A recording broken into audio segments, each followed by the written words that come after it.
Hello and welcome to the JCS Power Hour. I'm your host, Sergio Angulo, and my co-host, Joaquin. How are you, man? I'm doing well. How are you? Dude, I'm doing great. I'm super excited to be kind of starting this podcast and just to kind of like tag team with Sergio. The whole point of this kind of mini series that we'll be doing within the Real Entrepreneurs is just to kind of really talk about our journey as well. Just because honestly, we've been super amped to kind of start all of this and continue on. And I think we're just both super just, how do I say it? Just like we're like super like focused, like just like we're doing this for all in. Like exactly, yeah. The fact that we're all in, we just want to make sure we document everything, and then we want to take advantage of this kind of power hour that we have to just to either address stuff that we've been like thinking about like trying to like look back on like how our reels have been doing, about our videos, how we want to do better, what stuff we can kind of branch out to, and also just kind of share with you what our process is, how we're thinking, what we're doing. Because I mean, a lot of the stuff we don't really, you see like one reel every other day, one reel every day, the podcast coming out of nowhere, but there's so much stuff that goes behind it, like from planning the equipment to choosing the first guest to having our list of guests to planning forward and just like scheduling. Yeah, everything. There's so much stuff that goes behind all of this. So we kind of just not only wanted to document it for ourselves, but also for you guys to, if you just want to take it with a grain of salt and then just either copy and paste it, learn it, or just make it your own. Like that's the whole point of this, to kind of just move on. So let's get started, man. I'm excited. Yeah. Okay, perfect. So then I think we can just start right away by at least just addressing the last. Okay, so I thought it was a month, but you said it's 2 months now. I think it's been like a solid 2 months for sure. Solid 2 months. It's like I feel like I reached out to you and literally like 2 days later we jumped on a call. We talked about everything for like an hour. Yeah, we were super ambitious. I love it. We were like on it like in the next week. We just started, and so yeah, I mean I feel like it's been a solid 2 months. I think I'm really happy that you came up with this idea of like starting this power hour, right? Like where we're just like jumping on documenting the experience, because it's big for me. I mean, personally, like I think for so long I've been saying like I want to get into video, I want to get into marketing myself on social, and for one reason or the other I was like holding myself back. And I think just sharing with the audience, with the listeners, how we're kind of going through this, and specifically how I'm like I guess growing, right? Ultimately. Yeah, so it's I'm really excited. I mean, it's like we started 2 months ago, and we've just gone all in. No, and I think it's super cool because I mean, there's so many ways for us to kind of track our progress. I think one thing that I've been doing, and I'm sure I've told you about, just let you guys know, is ever since we started working together, like when we posted the first reel, it did incredibly well. Like I think to this date, I think That's it like has number one. Yeah, I think it's still our most viewed reel, which is, I don't know if it's good or bad. I mean, I think for me, I just kind of take it like, hey, you know what? We did it. We started off right. Yes. Because I think our first reel, I think it was something to do with the algorithm as well. I'm not gonna fingers crossed. Thank you, algorithm, for being in our favor. Yeah. Because it was like, you haven't posted in like 3 years, but now you're gonna post something.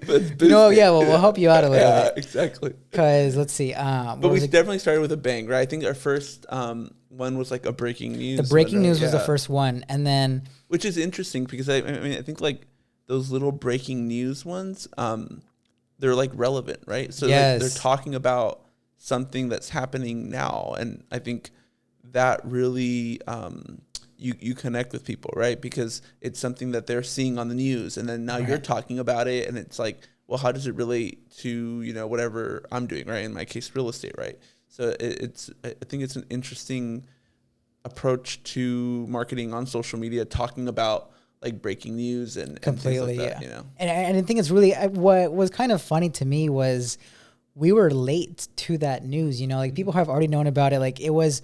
So if you haven't seen his first reel that him and I collabed on, it was talking about how interest rates, or like there's gonna be a vote on like what's gonna happen. The Fed was gonna raise the interest rate, and there was like a day when they were gonna announce it, and like what was gonna happen because they were gonna raise the rate. Long story short, interest rates dropped when the Fed raised the Fed rate.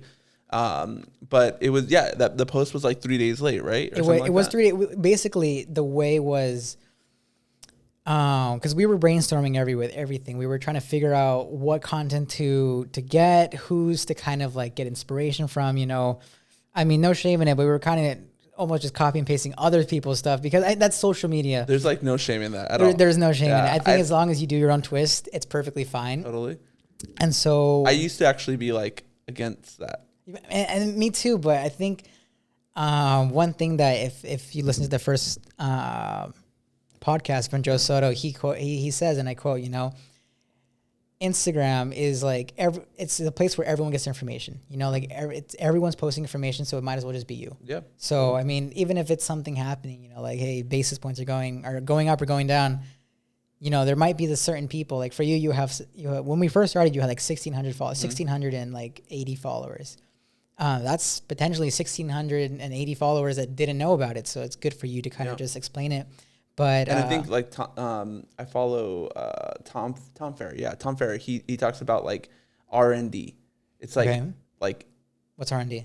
Like research and repeat, right? Oh, okay, research. And it's like you're just like that's all you're doing. I mean, you're not making anything new. You're just gonna be making it your own and then putting it out, right? Absolutely. And I mean, one of the biggest kind of like homework that you and I have, and then Chris, which is part of the JCS, Joaquin, Chris, and Sergio, save the best for last. Yeah. We do content research, that's it's a literal kind of step within this whole marketing content research. And it's literally just sitting down, finding reels that you like, that you'd want to replicate, or that you'd like to kind of get inspiration from, and then recreate it. So, I mean, it's just the whole process. And it's like 25% of the work, really. No, and it is. So it's kind of like, okay, cool. We like it. What do we say? How do we say it? And then where? Like it's the whole point of it. And when I started, it was like I would save, like you'll send me something, I'll send you something, Chris will send something. And like we would save it and I would try to like copy, or we would try to copy exactly that, word for word, and it just wasn't working. And it wasn't working. So I think what's interesting is like we changed it up a little bit, but now what I've started doing, it's like I'm taking like bits and pieces, and then or I'll take two, and then I'll think about like how I can make it my own. Sure, so it's like exactly like you maybe take the sound from this, and then the background that's here, and maybe even like the actual word content from here, and then you bring it all together, and you can make something completely new, right? So I agree. It's an interesting, like, you don't have to like come up with like these new ideas. They're out there. It's just you just need to like bring them all together. Especially as like a photographer and videographer. I mean, when you're on Instagram, you see something that's really cool, really pretty. You'd want to just recreate it. Like when you go to like, for example, like I don't know, when you go sightseeing, you see a really pretty picture of a place, or like you see a hike and you see like the payoff of like what the view is. When you go there, you don't try to do something different. Like, oh no, you know what? No, you go there because you took that picture. You established that's what I wanted to. That's my payoff. So it's kind of circling back to content, social media, or I mean like our reels. When we go ahead and like recreate it, it's just our take on it because it's all the same, but it's different in its own unique manner. Yeah. And I think it's just changing your mindset and like how you see social media. It's like for me, I've definitely changed like the way my outlook on it. Now that I started kind of diving more into it, it's like you're really like it's your image, right? It's your brand. And nobody can take that part from you. Like people can repeat the same words, right? They can come up like copy the same ideas, but nobody can take it like that it's you saying it, right? Absolutely. And so before I was like, well, who's going to want to listen to that same thing? These are the 3 ways that you can do this, right? Like it's like, but it's not necessarily like what you're saying. It's the fact that you're saying it and now you're connecting with your audience, right? Absolutely. I mean, what you say obviously matters, but like it's really social media. It's about connecting with, people ultimately, right? So it's you connecting with them. And so, yeah. And especially with like marketing and sales and just kind of like overall business, like I guess lingo, so to say. One thing that I've always just kind of like prioritized, and it's so cliche, it's not what you say, it's how you say it. Totally. Like you can, I mean, for me, it's the whole biggest thing is like text messaging. Like when you're texting somebody, like for me, I hate the word sure. Like, do you want to do something? Sure. What does that mean? Like, do you want to do it? Do you not? So like, are you mad at me? Exactly. Like, are you uninterested? Like, if you don't want to get brunch, like, it's okay, man. Do you like, love me anymore? No, just joking. I'm so sorry. No, yeah, absolutely. So when I go ahead and like respond to someone, I always make sure I put an emoji, or like, at least I try to like show that I'm happy, I care, I'm excited. You know, like punctuation is everything to me. Like even like when I think it's so informal, but I think it's what makes me me. That I try to be just so at least kind and like my intention is with you. It's like for when they're doing emails, like I'll have people either email me or text me or call me asking for like, would you like how much for this project, or could we do this, or I'd want to do this, is that possible? And then when we email and call and figure that out, we kind of brainstorm what exactly we can make. Especially on text, like for email, when I'm going back to the whole informality, is I will put like the semicolon and parentheses to make a smile. And I mean, like, this is like business for, and then I'm putting a little smiley face. But you have to. I definitely think how you get your message across, right? And it's like, you know, that little emoji, or like what, you know, that little semicolon, and then, you know, the end parentheses. It's like it really matters, right? Correct. Because like. And I think we talked a little bit about on podcast, you know, on the first episode on the podcast, it's like you're working with people.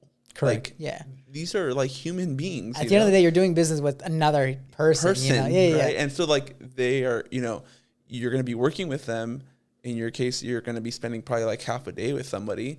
They want to work with someone that they like ultimately. So I think it's important to like, you know, how you go about getting your message across to somebody, have it be on social, on an email, on a text message, when you're talking to someone.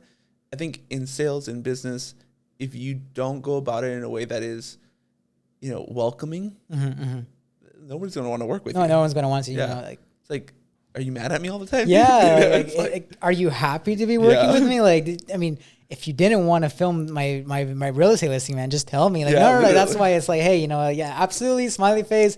You let me know anytime. Like, I'm there, ! You know, like, yes, anytime, let me know. Like, it's completely like night and day. So, but I think what's interesting is like when you're doing like business to business, right? Like, in your case, you know, business to business, right? Like you're a videographer, and then you're working with agents, right? You know, you definitely have that component. And then for me, like on social media, it's like, or if you're on social, like you have that component there, right? It really matters. I think what's really interesting when you're in sales and you're selling to the consumer, part of that goes away. It's weird. How so? So, and I actually just recently experienced this. I had a client that was like just a little, you know, just dry. Like really dry. Sure. And they were super nice, super nice, but really dry. And I could never, I never knew if they were like happy, excited, mad at me. Like, did they want to kill me? You know, like I didn't know what was going on. Wow, yikes. But like we closed the deal with them. Okay. You know, and it's so interesting because at the end of the transaction, they left me a great review. They were super happy. Like, I mean, they never showed it, right? And so my whole point about that is like, yes, when you're on social, like you definitely have to like put that extra emoji on there. People want to know how you're, you know, what you're, how you're expressing yourself, right? You want to be very clear about that. But I think when you're talking to a consumer, you need to be systematic, right? It's like a consumer, in most cases, you're going to sell a product to them one time, right? And so like they might not be necessarily like being receptive or know how to express themselves, but you need to consistently put your best foot forward and express yourself in a positive way. And don't try to like make your decision like, oh, am I going to work with them or should I like stay away from them just because they might be dry or they might not be showing their expression. They might not know how to, right? And I think if you're systematic in whatever you do, you won't let that be a factor in your decision making on if you should, you know, work with them. In my case, thank God I did. You know, we closed the deal, right? And I didn't let their kind of coldness affect my decision on if I should work with them. So I think it's an interesting. I almost think it's kind of similar to fast food and like table service. You know, like when you go to like, 100%. I mean, our example, Taco Bell, like whenever you go to Taco, you're there because you already want Taco Bell, you know, like whether like the cashier is like a jerk to you or like whatever, you're still there to buy like the product. But like when you go to, or I mean, like let me refine it down. So there's a quick service restaurant in Chino Hills called Fazoli's. Okay. It's fast food Italian. Like I think it's just like a family owned because it's like the only one I know, but it's fast food Italian. You go there because you want Italian, you want it quick, and you want to eat it. Yeah. But now let's say, for example, you go to like Olive Garden or Buca di Beppo, you know, like somewhere that's like table service Italian. You go there still because you want the product, but you're choosing of all like the actual services, like of like restaurants, because you want that service there. You know, you're the server is there to take care of you, make sure you're pampered, make sure that your food is great. Everything. Regardless, you still wanted the service, but you chose to go to the table service because you really wanted that service. So I think it kind of like plug and play. It's like knowing your audience, right? And I think when you're when you're business to consumer, right, it's like you really need to be reading your audience because your audience is going to constantly be changing. And when you're kind of business to business, it's like you're dealing with the same type of people in the same type of business in most cases, right? And so yeah, it's an interesting take on kind of like when you're working with people, right? Because if you show up to like a sales meeting, right, or like a sale, and you're just like depressed and sad, and you're just like, oh hi, yeah, you know, just like yawning, right? Like no one's gonna want to work with you, you know? Yeah, you're just like powder, like the group was you know, like, oh great, Joaquin's here. He's here selling us a house or video. Yeah, thank you. So no, I think it's completely like just super important to just maintain like that whole quality. So real quick, while I have my phone out, let's talk real quick about at least your progression on social media. So I think if I go back to my pictures, I don't want to take too long, but I want to beg to say that we were at 1,687, right? I think that was a lucky number. So let me see. If I go back, I'm going to try to be as fast as possible. And I think we just hit 1,000. 1,000 here actually before 1,700. And I think that's incredible. So actually I am finding right here's NAREP. And then as we come to the first post right here, 1,687 followers. Wow. And then keep in mind you had 566 posts, 1,687 with 566. Now we're at 594, which means that we've posted I'm bad at math, like roughly 30. Yep. Like roughly 30. Yeah. Wow, so that's a good amount. So like 30 reels, and now we're at 1,759. So we're a shy bit away from 100. 100. Yeah. Yeah. So let's say 1,000. That's big, honestly. Like I would have never thought. Dude, no, I know. Literally, like I say, in such short amount of time, you know. And it's interesting because I feel like we're retaining them. It's not just like people that are just like following. I've been tracking that as well. And it's like they're actually listening, commenting. I had somebody for the first time. So we've been doing this. We've been working on this for like 2 months, posting for like a month and a half, I would say. That's true. Yeah. Because there was a good amount of planning process and then going into it. Yeah. So I had my first, like about 3 days ago, my first lead reach out to me. Wow. And was like, hey, I'm looking to buy a house and I saw you on social. I don't know this person. They reached out to me. Like, it's amazing. I was like super stoked. Yeah, even if it didn't trend into anything. Sure. Like, it's the just fact that there was like a conversion. You know? A lead generated. Correct. And I think what's interesting is like when you're doing social. And in a little bit, I want to talk about our end goal for social media. Like, what's our purpose? But yes, go ahead. I think it's interesting when you're doing social, like, you know, you really need to like give, right? Jab, punch. Yes, jab, punch. Gary V's, nice. You know, I guess method. It's like jab, punch, or jab, and then punch. Right? It's like give value, and then ask. And for me personally, the ask for my audience, for my followers, was go listen to my podcast. Like, nice. That was my ask. Like, I literally texted all my past clients, like, here's a link to my podcast. This is our launch party. You know, jump on. We got a bunch of people to join the live stream, right? 25 at like 9 o'clock at night. Yeah, literally. And so it's like, you know, for me, it's just give value. It's super important. That's like, there's so many takeaways, but like that for sure has been a big takeaway from social. But completely. You were saying? No, I think I was just talking about like if we're happy with it, and honestly, I'm more than content with how our things going. Just because I mean, for me, the way that I see it, like this is like my new like baby, as I like to say, you know, like for you, this is like for lack of better words, like a business investment. You know, like you're Agreed. You're dumping money into marketing to hopefully give yourself a new and then like renewable source of like lead generation. A return, right? Exactly, because not only do you want more followers, but you want those followers to do something. You know, like you want to build a reputation, you want to build a name, you want to be like the referral. You know, like, oh, you know what? Like I follow this amazing guy. He super knows the industry, all this stuff. Check him out, and then boom, you have a lead. But for me, I mean, like for me, my goal is making sure that whatever your goal is our products are delivering that. You know, it comes down to what we're making it, why we're making it, so that way at least I know that when I give it to you, we're happy with it. And at least the people are happy with it. So like I check it like all the time.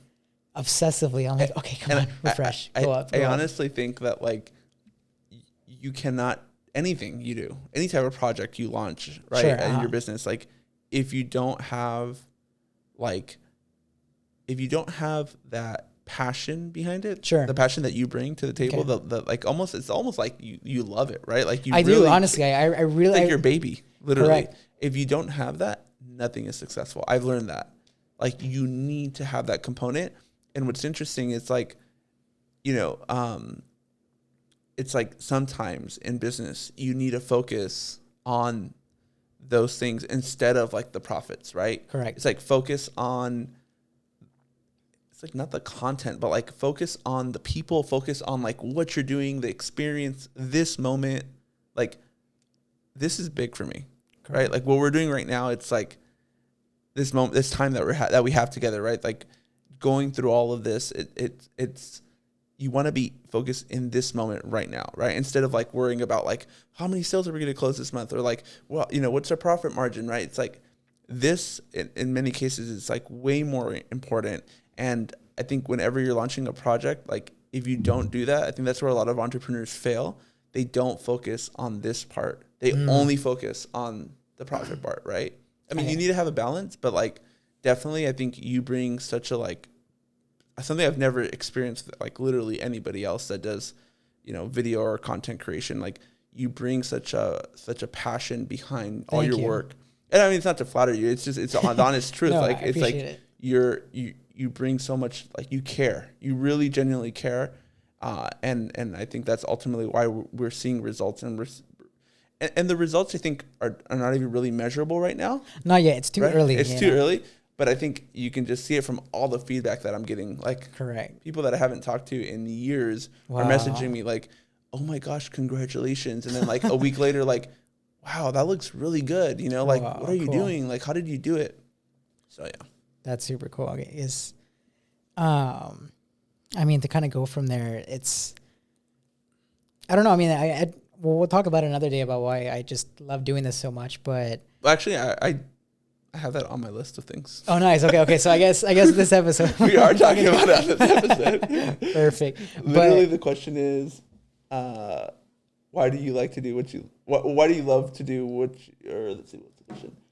I guess why are you doing what you're doing? Yeah, why are you doing what you're doing? Because obviously we both love it, and definitely. I think once we finish this question, the next question is, how did you get started? Okay, so I guess it's gonna be it's all gonna come out completely. But really, it's for me. I really love doing it just because like it's, I don't know. It's just some, when you find like what you really want to do. Like some people, they make their first drawing when they're younger, and then they keep practicing as they get older, and then they're like, damn, like not only am I getting good at this, but it's fun. It's good. It's exciting. For me, this is exciting, and especially when I see your drive, and then you're just passionate, and you're like, just like happiness with it. I feed off of it, and I'm like, yes, more, like let's keep going. So like when we first started, like our first view, keep in mind we have like 1,700. Our first reel got 7,000 to this day, 7,669, and I was like, what? And then the next one we posted like 2 days later, 7,688, and I'm like, oh my god, this is just so great. And obviously, with 30 reels later, 30 reels later, I'm like invading your feed. I love it.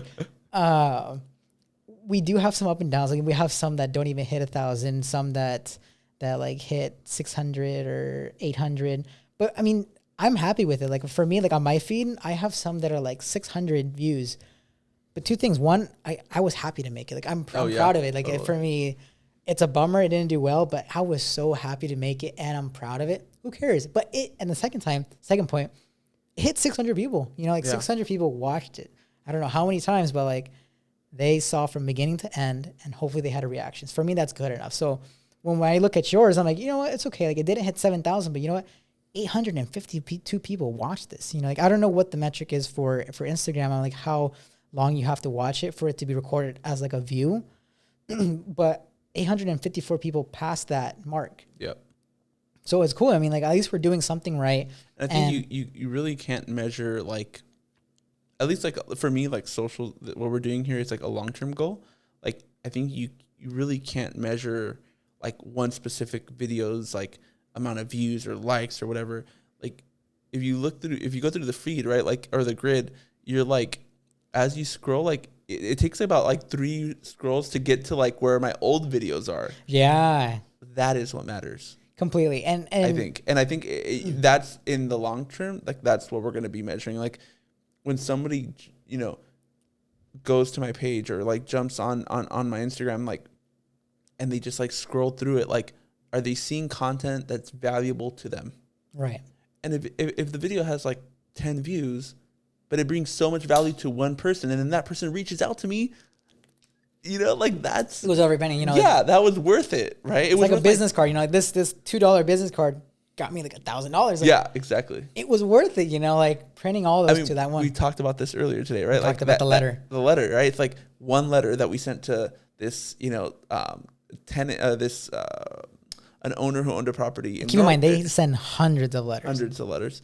An owner that had a property in Norwalk, we sent this letter out to their house in San Francisco, and we got like 3 different sales from that. That was like $50,000, you know, from one letter. Holy cow! One letter, right? And so I think it's important to recognize that it's like it's not about getting hundreds of millions of views or like, you know, being like this huge influencer. I mean, yeah, that's great, you know, and there's definitely benefits to that, right? But like, it's really about putting out content that's valuable that people want to listen to.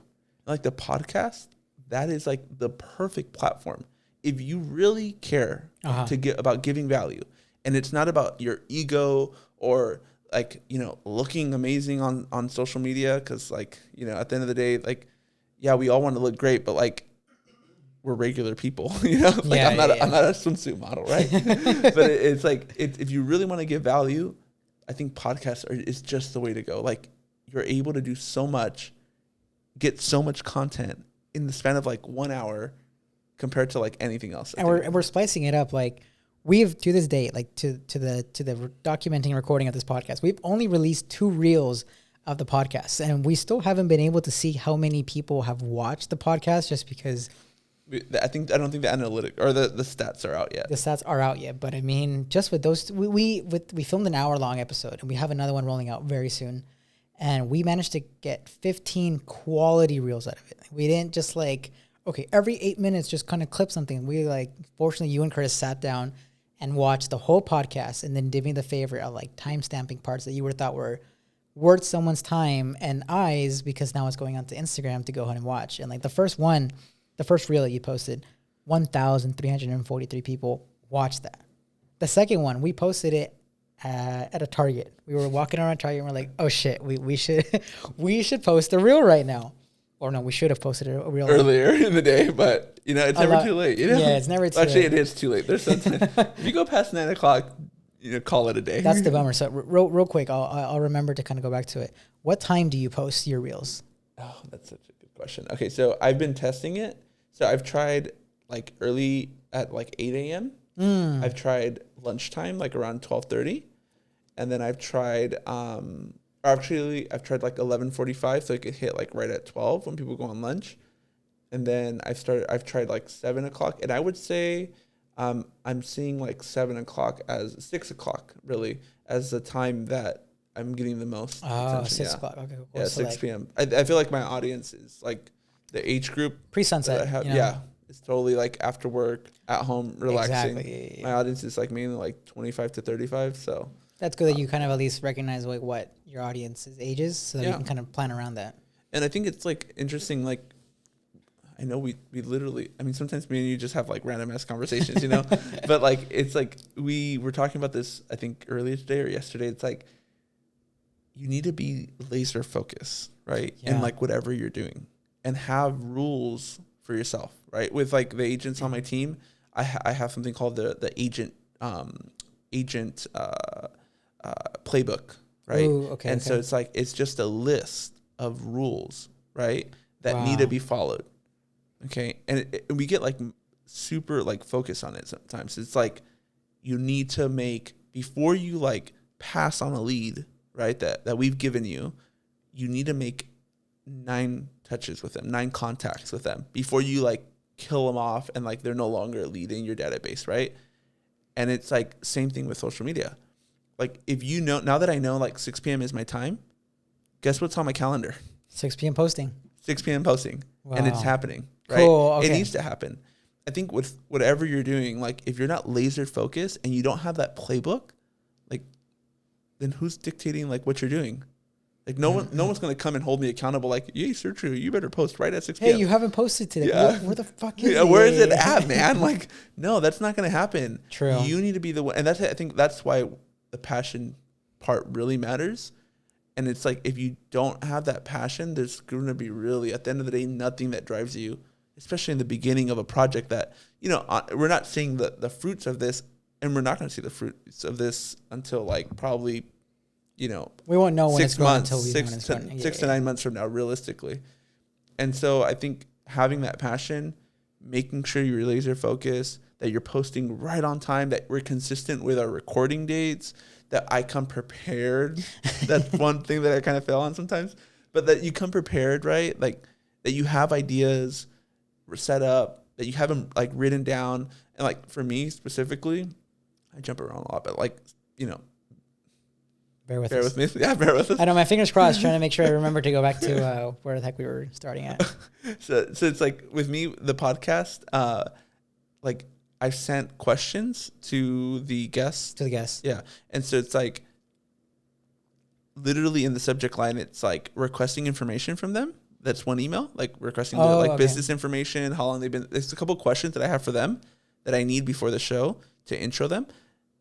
Like the format of that email, it has been consistent for all 3 of the. I didn't know that. Yeah. Nice. And then it's like the questions that I send them have all been on like a Google Doc. It's all titled the same. It has like question Cool. number, you know, podcast number 3, and it's like, it's consistent, right? Got It's the it. same. It's Yeah, like yeah, yeah. I'm focused. I have a playbook.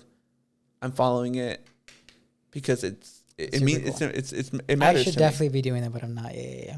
I think whenever in any business, and it's like interesting. I wasn't always like that. Like, Okay. I see your calendar. You're very organized now. yeah, and I used to not be. Okay. I used to be like super unorganized, just like every day, just doing like whatever was in front of me. And I realized that like if you really want to scale, okay, because like ultimately when you're an entrepreneur, when you're a business owner, if you're not scaling, you're not moving. There's nothing happening, right? It's like if you're just staying at the same place, then ultimately, you know, just go work for a company, right? And there's nothing wrong with that. Like, but as an entrepreneur, you need to be growing.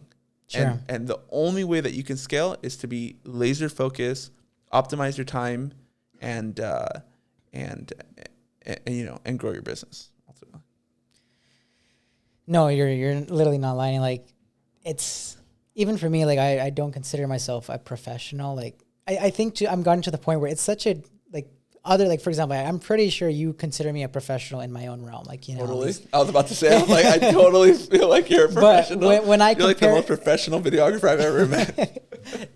But when super organized. When I compare myself to the people that I'm taking inspiration from, or when I like compare myself to the people that like I'm trying to like learn from or emulate almost, right? I'm not even close, you know, like there's no way. And so like going to where I'm like trying to like figure out where I'm going is when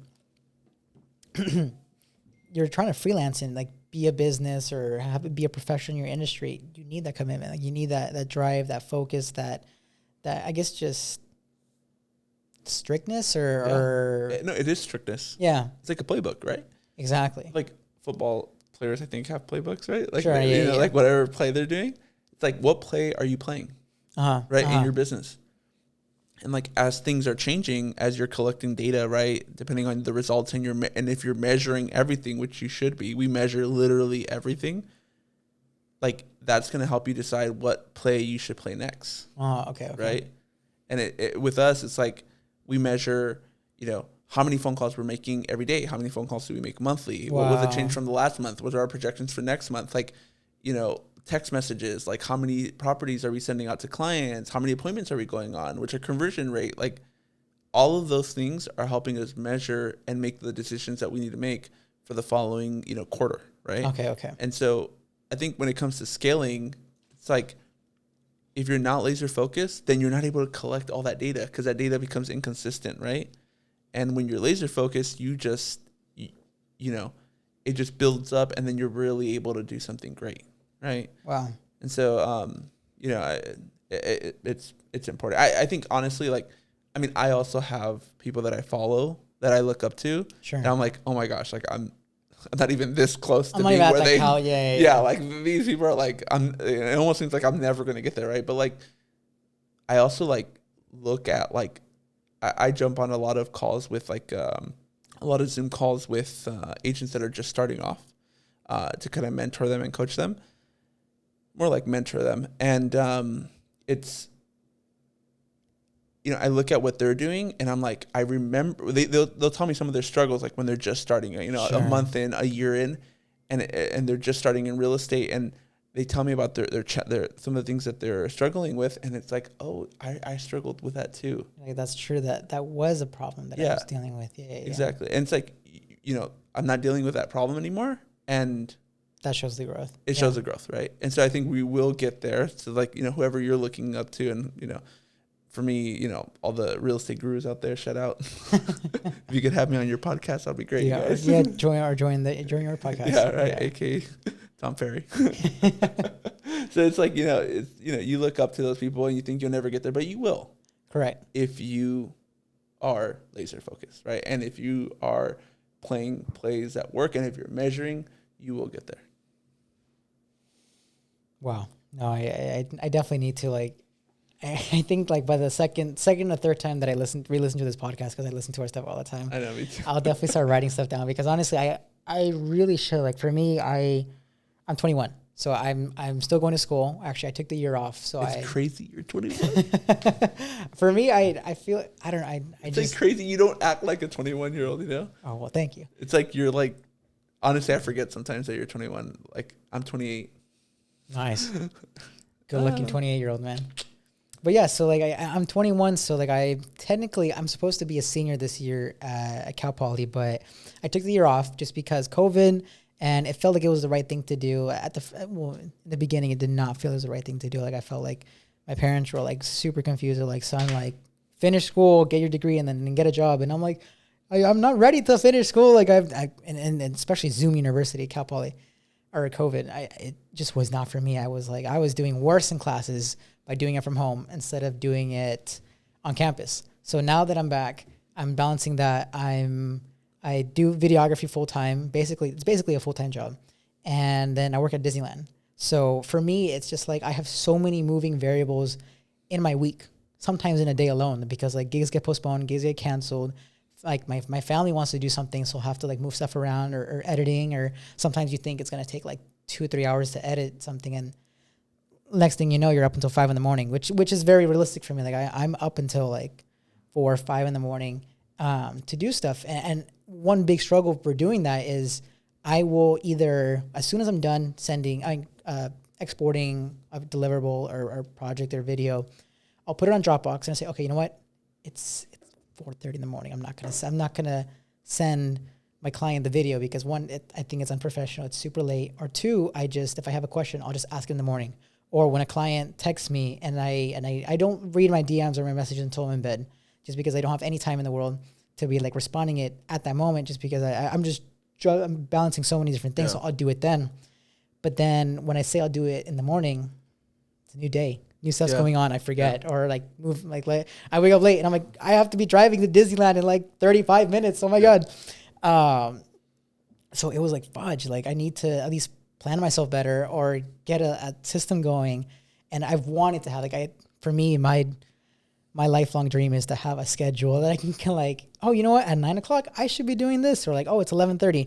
For me, like when I'm editing at home, I think it's fun to kind of be giving myself like a time period. Like, okay, you know what? From the moment I wake up to like 11 o'clock, doesn't matter who's calling me, who's texting me. I'm sorry, but like, I'm sorry I didn't have my phone. Like I just won't text because one, it's me time. Two, I have to kind of like do my own stuff. I have to like do my chores or clean my kitchen or make breakfast, like feed the dog, eat something. And then once I sit down at 11:30, I make sure I sit down as much as I can on time at 11:30. And then it's like, okay, back to the workforce, back to like sending messages, calling, hey, calling you back. Thank you so much. Or sending stuff out. I'll try to do it then. But before that, before I gave myself like that strict time, I was just trying to balance. I was just trying to do everything without a schedule, without like an itinerary. And it worked most of the times just because like, thankfully, everything would like somehow something would somehow function, and I would remember to do it. You're like, oh, okay, cool. But then it would get to the point where like, hey, Joaquin, just wanted to like see if you sent the video. I'm like, holy crap, I didn't send it. Yeah, absolutely. Like here's like the listing video. Like I super apologize. Here it is. Like same day, obviously, like not too late, but fortunately, right now it's gotten to the point where I've worked with realtors long enough where they know my schedule. They know it's hell, so they won't even text me. Like for example, there's this one realtor.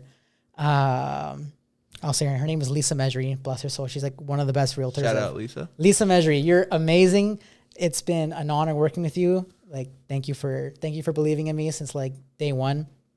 But just recently, she kind of booked me for a video listing. She's the type that likes to be in the videos, so it's super fun. You know, there's a script, everything. And we record it, and then my job is to kind of just like record her audio, her intro, and then like get shots of the house depending on what she says. So I kind of finish it, put it together, and when I don't get listed for or like booked for photos and videos, I'll try to do it. Like the industry standard for those that are getting into real estate is real estate photos should take take the photographer no longer than 24 hours. And then if you're double booked them, it should take no longer than 48 hours to do the video. It's 24 and 48. It's like an industry standard. If you're taking longer, you're not taking this serious enough. But for me, I try to over deliver. I'll do it in 36 hours. I'll do both in 24 hours. Or the video, I'll try to almost do it same day, just because like I want it done. I want it here, boom. It's amazing and it's fast. Like it's because I've been doing this for like 2.5 years, but like every week I've been doing it. So I've been getting quite decent at it. But because it's so hectic, sometimes it will delay. Sometimes it will take a day or take a day and a half. And I sent my realtor, Lisa, I sent her the video probably like the next morning. We filmed around 4 o'clock. Real quick, going back. So now instead of waiting till 11:30, I won't care. I'll send it at 2 in the morning. I'll send her the video. Yeah, here you go. It's there. So my little quote now is like when someone says, hey, like, do you have any idea when, and we'll have the video. My quote is, you'll have it before you wake up. Because I don't know what time I send it. It'll be 1 in the morning, 5 in the morning, 3 in the morning, 11. Whatever time you go to bed, when you wake up, it'll be there. Bam. So I'm sorry if the ding wakes you up. I hope it does not. Yeah. But it'll be there. So that's why now I've kind of gotten to the point where just time aside, I'm so sorry, but I will respond to you the second I can, because if not, I may not do it later, or I may forget, or it may just be too much later, too much more. So I think it's like that is literally a play in your playbook. Yes. Right? Yeah. Like sending it in, once it's ready, done, let's go. It doesn't matter what time it is, it's out. It's hot, ready to go. Like responding to people's text messages right when they come in, instead of like, for example, I don't do that. Mm-hmm. I don't respond to people's text messages right in the moment that it comes in. Mm-hmm. Okay. I don't even open them. I have a set time where they get open. If I do open one, I have a separate group chat with my team.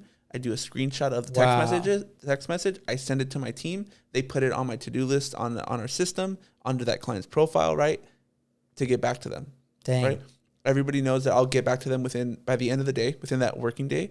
And I make sure I get through all my emails as well. So that's my play in my playbook. Every business has a different play, right? There's different customers have different expectations. And you mentioned something that's amazing, like systems, right? Your system, depending on what plays you're playing, right, in your playbook, Sure. Okay. you need to have different systems to manage those plays, right? And so it's like, for us, it's like we have a bunch, inside joke, you guys. We have a bunch of like different, tech stack that's all working together to like, it's all integrated so that we can essentially a bunch of different software that's working together to be able to get our job done, right? But like a system could even just be like, the way that you go about doing something, right? Like it doesn't have to be a piece of software. It could just be, like I get up, a routine. I'm doing this. Yeah, that's my system, and it works for me, right? And and so I think it's really important to recognize that, again, if you want to grow, if you want to scale, like if you don't have that playbook, if you don't have those systems, like it's gonna be hard to get there. Completely. And it sounds like you're like totally experiencing that. I am. Yeah. And if you want to get the next topic ready, I'll finish the story real quick. I really expanded on it.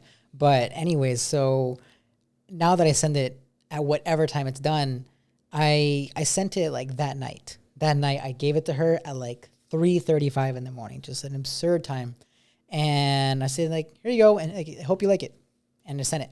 And then because in the morning she's so busy, she probably just didn't see it. Like it's just one of those instances they just don't see it. And then 2 days go by. And I said, okay, well, I'm waiting. I don't want to bother her, but you know what? I tend to like, my kind of rule is also like, if I almost never ask for payment like upfront, or sometimes I will, but I try to just worry about money later. Like it's just not my priority. Like I don't have to get paid to do the video. Like let me do it. And so, but it got to the point where I was like, you know what? Like let me just text her. Like, hey, if you don't mind, like would love to see if you can like send me the payment via Venmo, Zelle, whatever you prefer. Thanks so much. Smiley face. Always smiley face. And she said, okay, you got it. And then sent it, like no questions asked. Turns out she thought that I had asked for the payment before the video was done, which is completely fine. But she didn't see that the video was sent to her. Through. So but like poor Lisa, and I love you. Like 4 days went by, and like the video was just like in her. It was in the iMessages. Like it just went on, and then she never saw it until she texted me like on we probably filmed it on like a Thursday. By like Tuesday, she texted me like, "Hey Joaquin, hope you're doing wonderful. Just wanted to see when I could expect the video." And I'm like, "Oh my god, I never sent it." And I'm like, "No, I did." And I scrolled up. I'm like, she never saw it. She never saw it. So I sent it to her. Oh, no. And so I saw that, but I was at work, so I couldn't respond. She texted me like 2 minutes later. She's like, OMG, I just scrolled up and I saw it. I'm so sorry. I never saw it. Like, I don't know why she apologized, but like, I'm the one that saw it. Like, I should have like now I was like, should I remind her? Like, now I'm thinking moving forward on, like, if someone doesn't respond right away, like, hey, just let you know, like, the video is sent, like, just so that way they can see it. But to kind of go over like, yeah, like my schedule just moves around. So having something like fixed like that, having an itinerary would be so amazing. Should I be able to get there? Yeah. And that's like your play, right? I guess my play. That's my current play. Hopefully it'll get better. And then you're adding like one little thing to it. It's like with us, we have like little things like that. Like we'll send property to people, like clients. Okay. And then like they don't respond. And then like at 7:00 at night, each night I go in and there's a text message template that I have. I send it to them. Hey, did you get the listings I sent? Nice. Super smart. Right. So it's like being super like specific, super important. I mean, and you can almost take it as like caring. Yeah. Like, hey, did you see it? If not, check it out. Yeah. Let me know if you have feedback, And it's just like, and then you just like keep doing that. And then that's scalable. Right. Wow. And that's something that you're able to actually build on. And that's how you get from, hey, I want to do, $50,000 a month to like, hey, I want to do $200,000 a month. Right. Like, it's just like, now that, if you're doing this with, 100 clients, and by doing X, Y, and Z, you're getting, 10 of them to work with you, then the math is really simple. You need to now be working with 800 clients. Wow. How do you get there, right? To be able to get to whatever your goal is, right? Like, okay, well, these are the challenges I'm going to have. This is where I need to add, support staff. And this is like the systems that I need to make sure that are working properly, right? To manage the scale or to manage the growth, right? So it's super important to be measuring and to be making, tracking what you're doing. So, and having the right systems in place. But yeah, good combo. No, I completely. like it. I like it. Your Okay. face bump. What's up? Okay. Next one here. I guess like for me, I think this is like an important one. And I asked this to like everybody, and there's some people that don't have really the answers, but I guess I want to ask it to you. What's up? Okay. Okay. So what is like 1 year from now? Okay. What is your like 1 year business goal? Fuck. Boom. It changes so much. He wasn't expecting this one, you guys. And no, I really wasn't, but also it's He's because a true entrepreneur. I think about it all the time. I know like he has it. I like my best friend, who's also a videographer. His name is Brandon. Brandon, shout out. What's up, man? If you're listening to the podcast, thank you for supporting us. But we always just ask each other, like, what do we want to be doing? And then he kind of has like a more linear path. Like, he wants to be an influencer. He wants brands to like reach out to him because of his style. Like they want the Brandon touch, and like that's what I call it, the Brandon touch in like the videos. And like he's like, well, what do you want to do? And so like, because his name is Brandon. His name is Brandon. So like, Brandon the Brandon touch. That's what I label it as. I was like, they want your Brandon touch. He's like, yeah, exactly.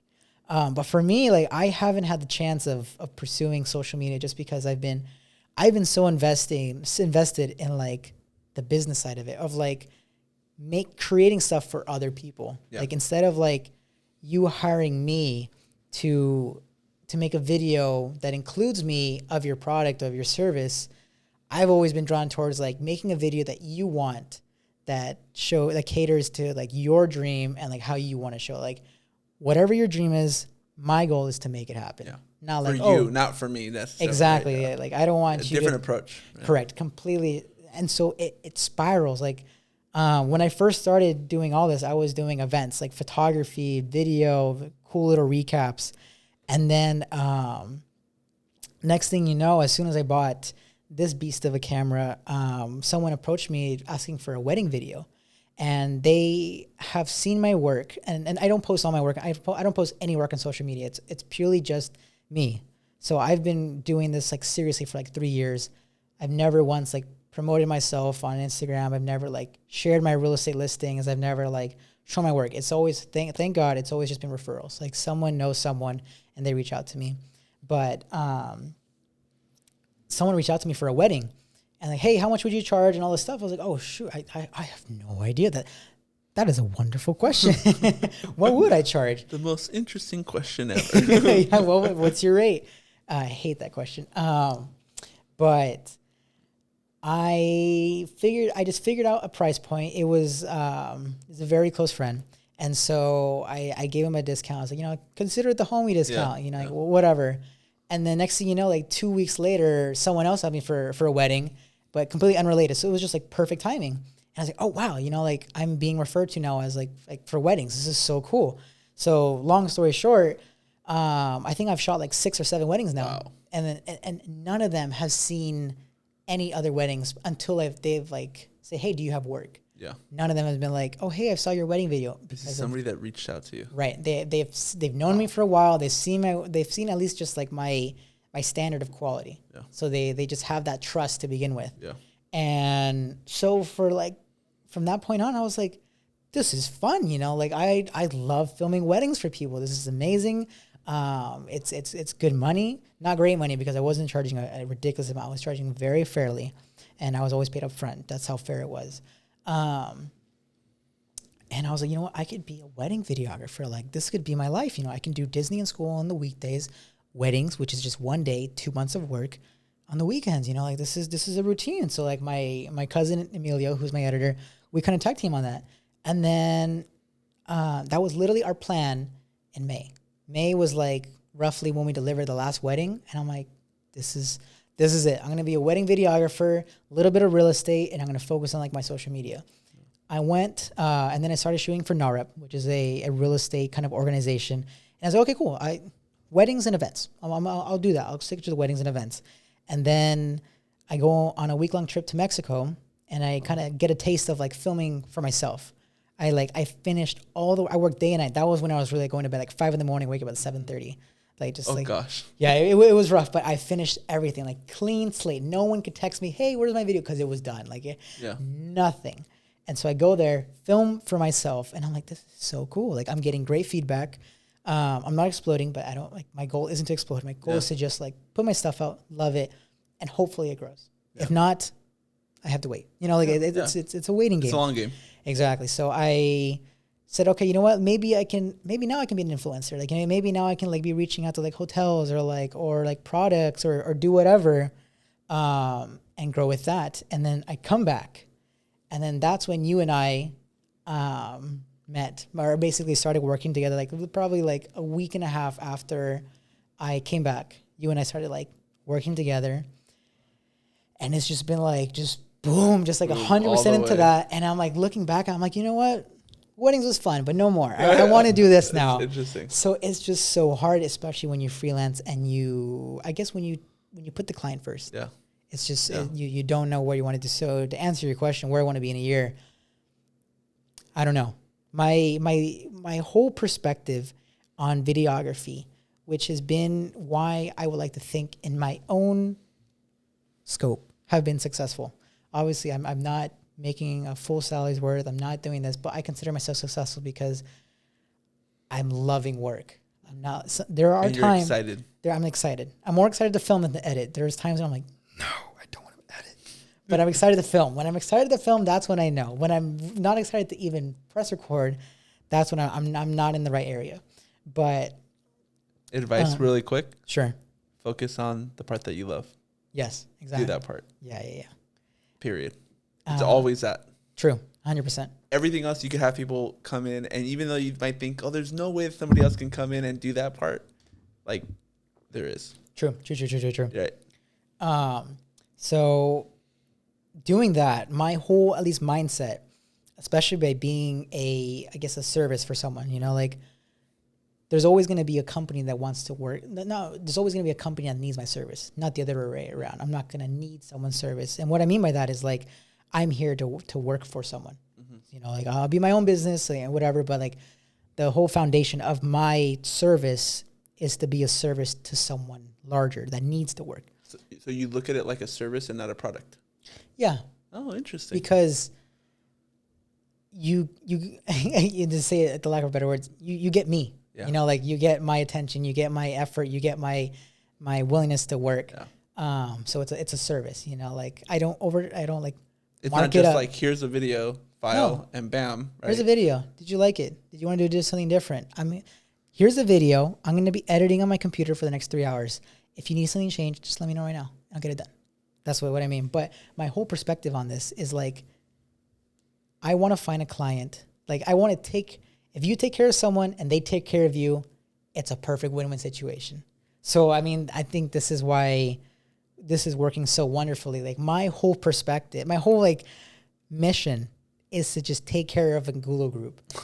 and I'm literally getting that energy right back. Yeah, so it's just like, screw it. Why not go 110%? Why not go 130? Because I'll be getting 110% back.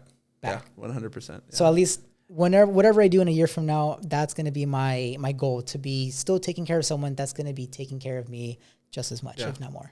Yeah, and I think it's important to like find people that are like-minded in that way, and then surround yourself with those type of people, because right.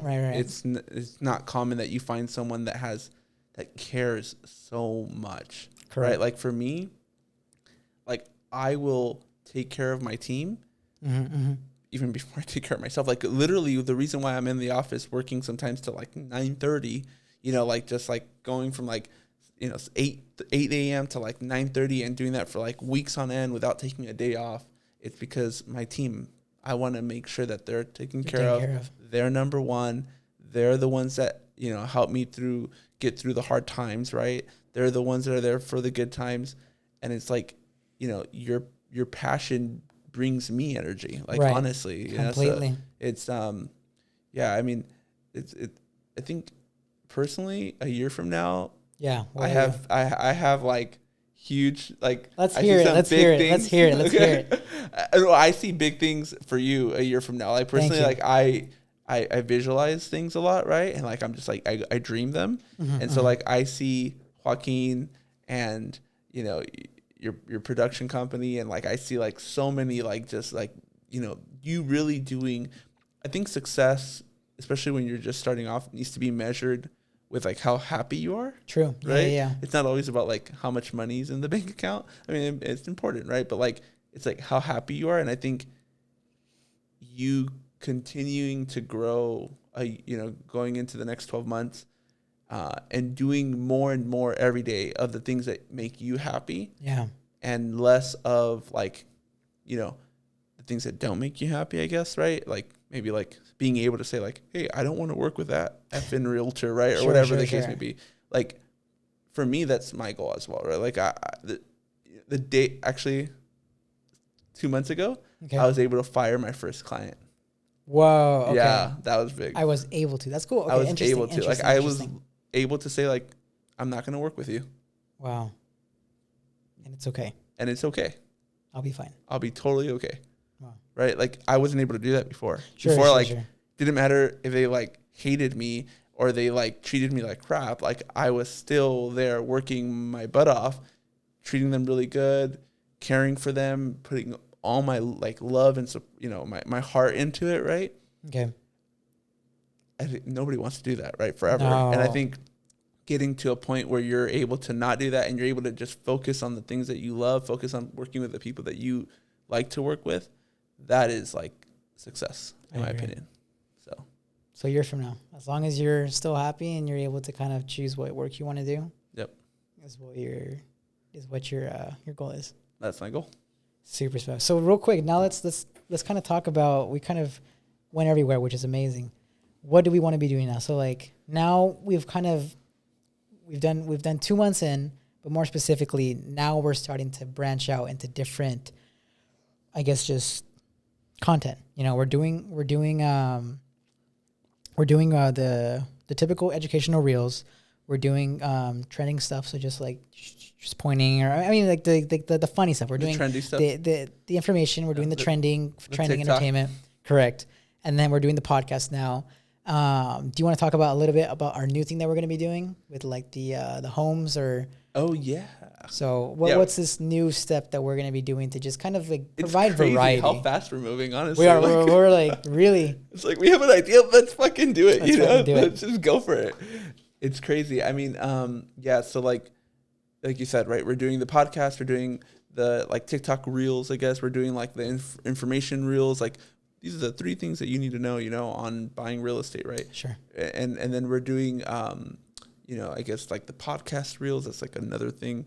It's like launching the Instagram for the podcast is pretty cool.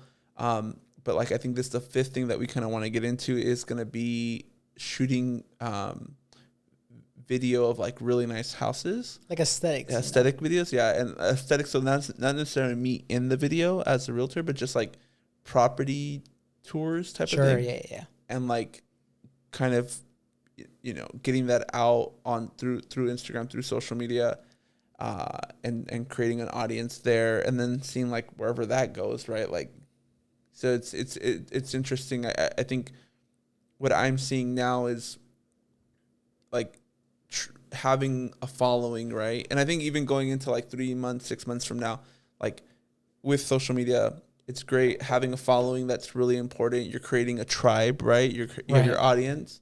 But then I also think like lead generating is also like another important thing. I think going into, the next couple months, it's finding a way to actually lead generate on social media is going to be really important. And actually I'm just really excited for like the challenges that are coming with that, It's like we were talking about like, how do we get this? How do we bring this to scale, right? Like, how do we like pump out content at like a pace that I guess the appetite that the consumer has is maybe they want to see 2-3 properties a day. How do we do that? Correct. How do we get there? How do we make this sustainable, long term?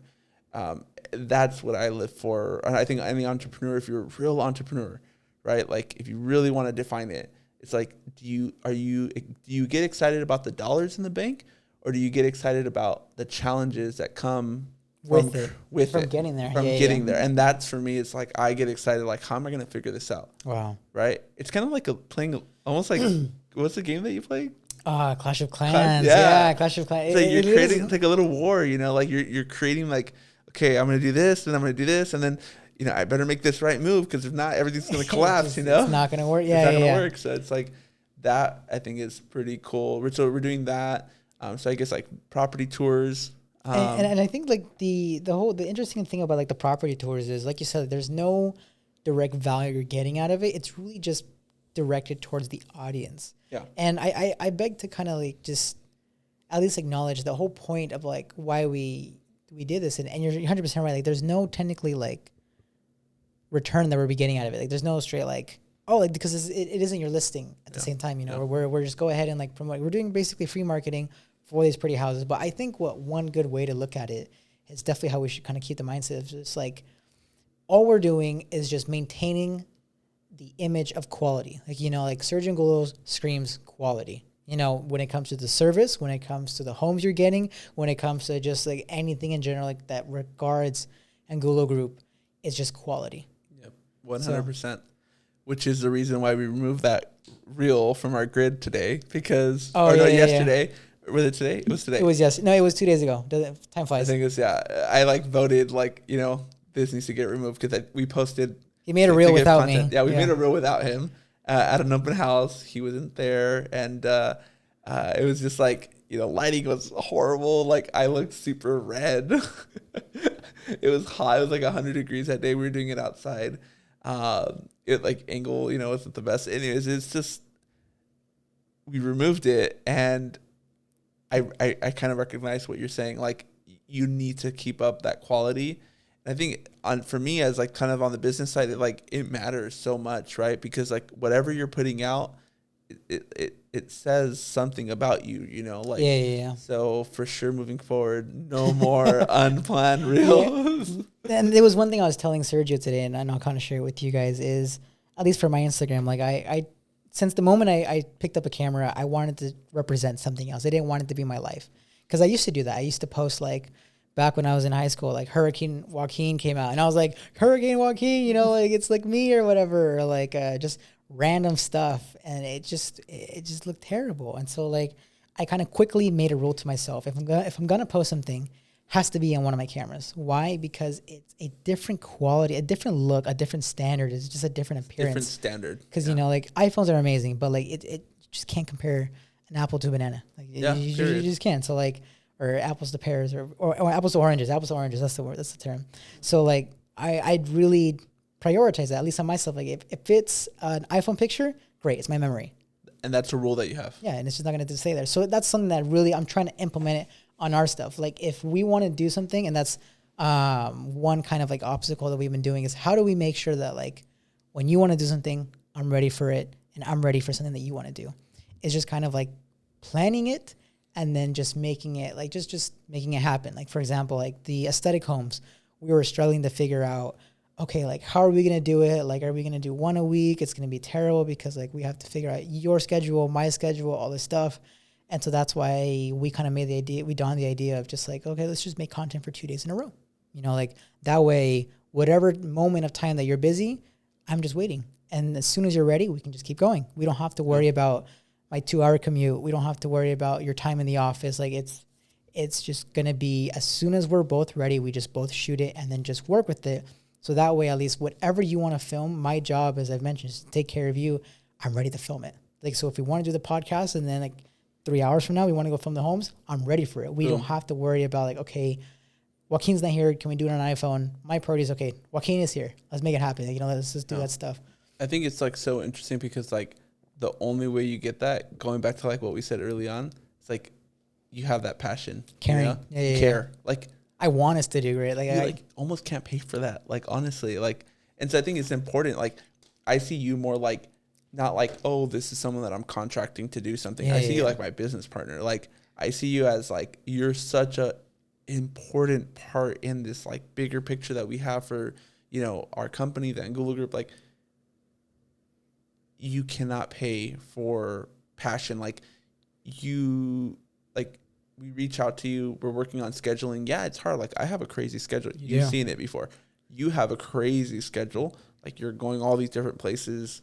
And it's like the fact that it works so easily, so seamlessly, seamlessly, it's not because like, it's not because we have easy schedules. It's because we want to make it work, and like, we're both working at it. You know, we're compromising in a non-sacrificial way. Like we're not losing anything by compromising. It's just like, okay, how can we meet in the middle? But it's like, okay, like we're meeting at endpoints. Like it both works out because one, we're happy to make it work, and then second of all, because we're trying to make it work. Yeah, you know. Yeah. And I think that's like, you want anything to be successful in life, do that. Bring those two things together and just focus on that, because that will make any project work ultimately. If you don't have that, things don't work. They just grind up against each other. Things never get done. It's just not working. Completely agree.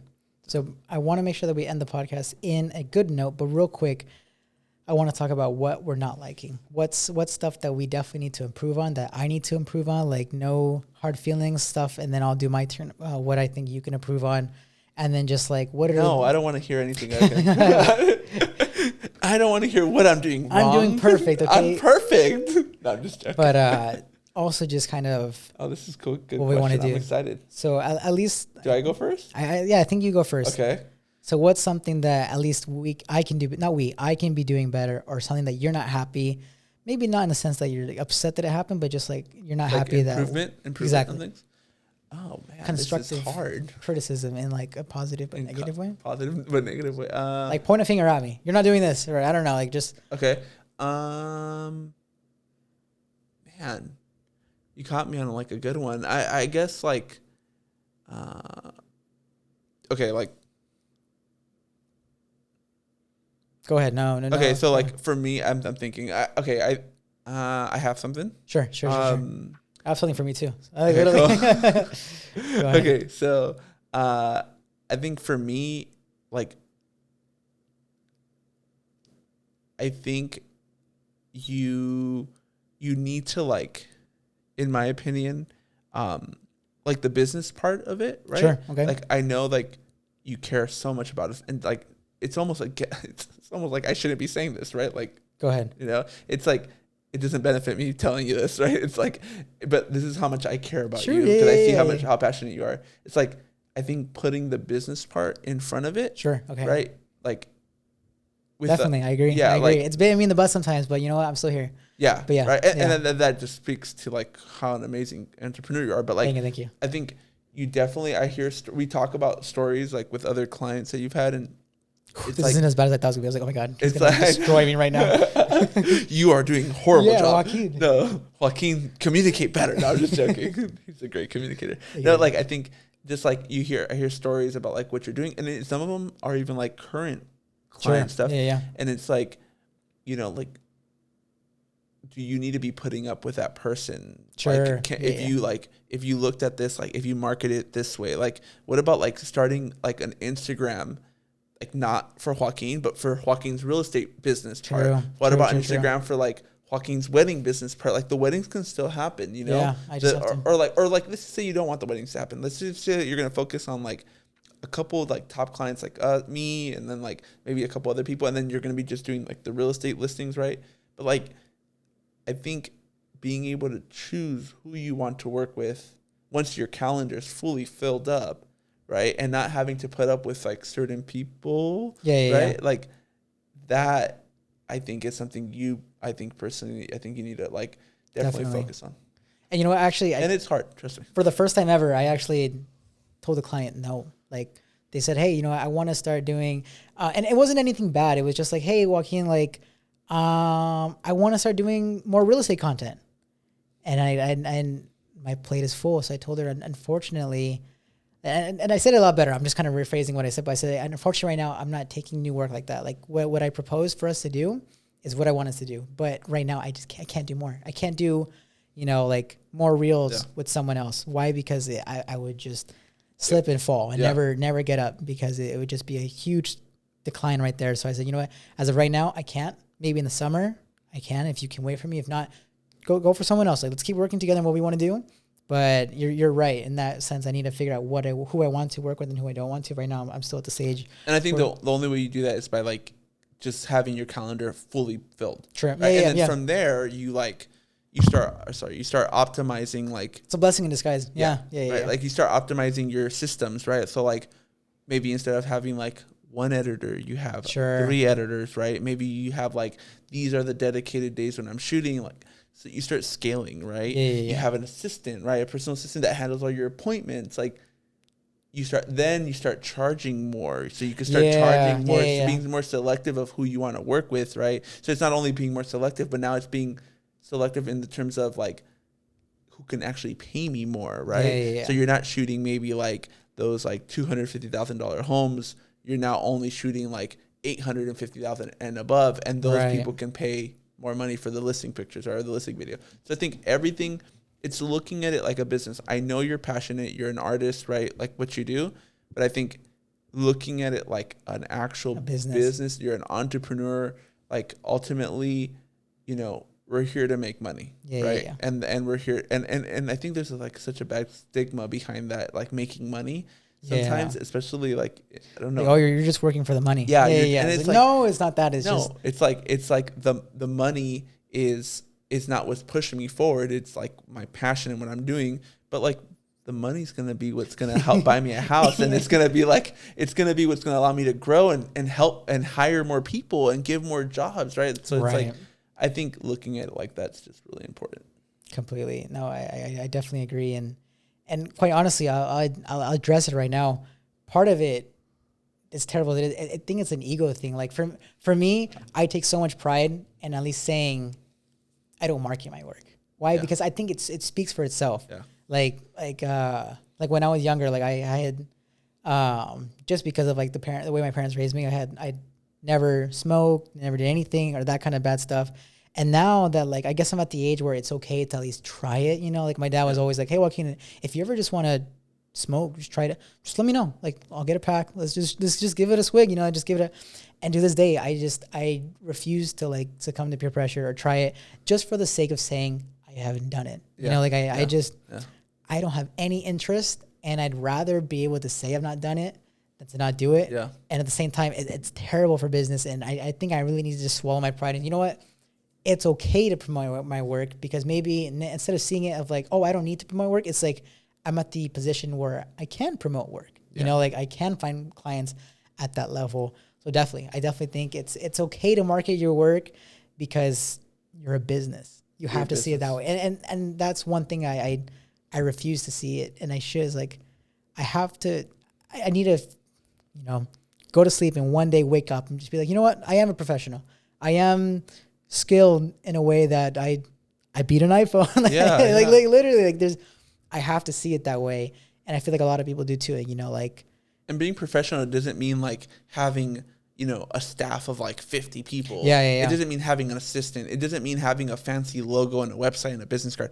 Being professional means that you are following your rule book. True. Okay. Right? That's a good way to see it. Like you're following whatever you say your standards of business are. You're professional. You're following those plays, right? Yeah. For us, you know, we have certain guarantees that we have for our clients, right? Wow, okay. It's like we follow those because we're professional, right? Got it. And I think you are professional at having a rule book. That's such a good way to see having a rule book, right? You need to have a rule book. In life, you need to have a rule book, right? Like you're going to the gym, you're eating whatever, you're you know, whatever the case may be, you're spending time with family, like. Same thing with business. And I think like just seeing it that way, it just helps put all those other things like your ego to the side. It helps put like temptation to the side, right? Like all these things that affect your business into like and prevent you from ultimately growing, right? Because there's only so much that we can really do. At the end of the day, we only have realistically 12 productive hours in the day that you could actually work at an optimum, you know. Absolutely. You might be doing like way more. You too, man. You're like 8 or 9. Damn. But no, I think everyone struggles with that whole point of like, I'm not going to start until I have this. Like for me, like I'm not going to start a YouTube channel until I have like this equipment. And I still haven't started a YouTube channel because I still have that whole stigma. But I think everyone, like they're like every beginner photographer YouTube video is like, you're considered professional if someone pays you for your craft. That's like Period. one way that everyone. And I'm like, no, maybe, not yet. No, not yet. Maybe until I get paid. No, actually, no. I never said like until I get paid X amount. But like until I get paid at a consistent amount, or until I can like, you know, buy dinner for my family. I'm doing a professional job because like I'm being hired consistently. I feel like everyone struggles with that, and I'm no one to be. I'm preaching to the choir, but like, you're a professional if you care about it more than anyone else. You know, like, I think that's one reason, like when you like thinking about it right now, you haven't found a videographer like me is because no one cares about it as much as me. Like when we went to like NAREP and I met like 4 videographers, I went home, like I was just like driving and I was like, damn, you know what? I'm better than all those videographers, not because of the camera, not because of like I was the events video, because I cared damn more than anyone else was there, because everyone was just like, you know what, recording, chilling, whatever. And I'm like, am I getting the perfect shot? If not, I need to get the perfect shot. I keep trying to get the perfect shot until the show's over and I go home and I cross my fingers and hope I got a perfect shot. And I look at it and everything's a banger.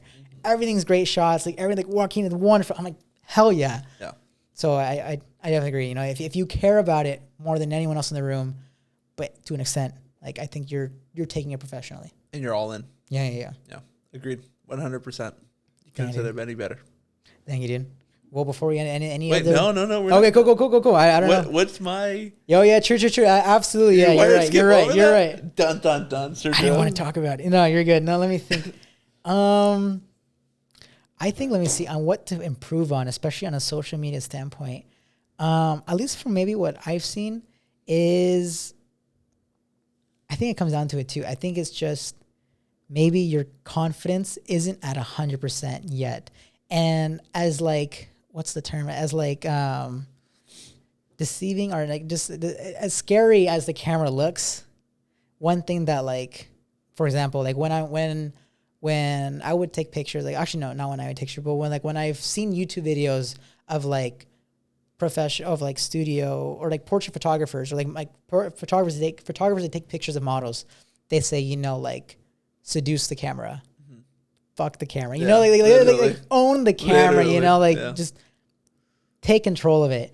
And same thing, like when like, so like to go back to that, like if like when we record, just fucking own the camera, you know, like, hey guys, Sergio Angola here, back again with another video, excited for you guys to be here, you know, like, and it's one thing, like I'm really happy to kind of like, I like to say I kind of co-direct the podcast, co-direct our reels, because totally. I try to give 100%. as much input as I can, but it's because I've seen everyone else's kind of like trial and error. So I'm really trying to put it with us. But I think when people do amazing, it's when they just fucking own it. You know, like I feel like when we do retakes, or you want to do retakes because like you're just not happy enough with the way you said it or like the way it's come out.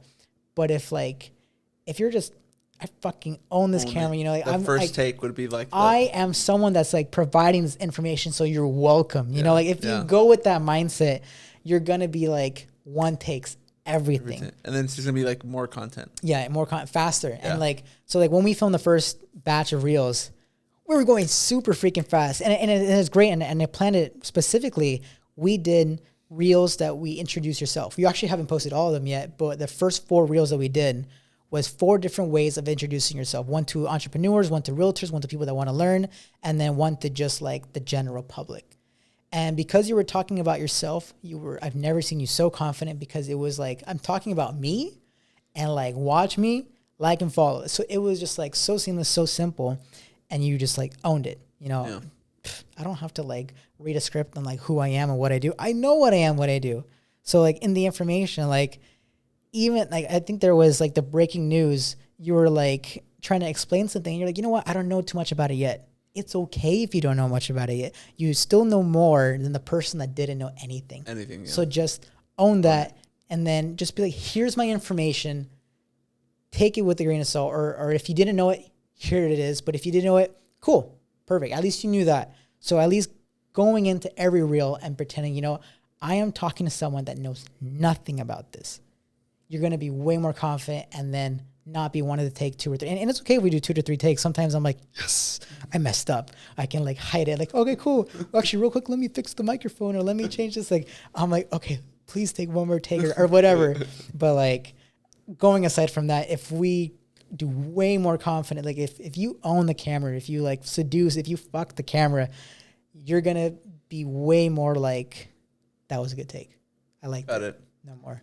Next time I'll be like, did I fuck the Yeah, camera? fuck man? the camera. No, I like it. I think great advice. I appreciate it. Thank you. No, of course. I mean, Big, for sure. this whole power hour is just to get better. So if you can help me get better and I can help you, we managed to do an hour 25. We're at an hour 25? We're at an hour and 25. Crap. Yeah, literally. Well, let's wrap this sucker up. Okay, so just to recap, what are we going to be doing next? We're going to be doing the more podcasts. We're going to be doing more podcasts. We're going to for sure be doing more social media, like some more property tour reels. Completely. Yeah, I think I have an idea that I want to pitch to you. And more work. Get ready. Before or off the camera? On or off the camera? Off the camera. Okay. So I think we'll share about it in the next power hour. Yeah, next power hour. So for sure that, and I think also like another one, like repurposing the content. True. So like we're posting on social media. We're gonna have like a weekly email blast. We have a database of like 12,000 clients. Fudge. We're gonna be sending like a recap of all the social media content. Okay, dope, dude. A bunch of different things, I guess. Cool, dude. Perfect. Well, I guess I'll close it off. Thank you guys so much for just kind of tuning into our power hour. If we provided any value, if you could like it or like download it, so that way the metric, it really makes a difference. You know, like leave us a review. Leave us a review, not for the sake of us, like, okay, cool, someone watched it, but for the sake of this hopefully reaching someone else. So leave a review, give it a like. If this hits Spotify or anywhere, just hit a like. You know, just archive it in your likes, but it makes a difference for us. So thank you so much, guys, and hopefully you learned. If not, hopefully next time we'll do better and you'll learn from there. Amen. I love it. All right, guys. Stay tuned. Take care.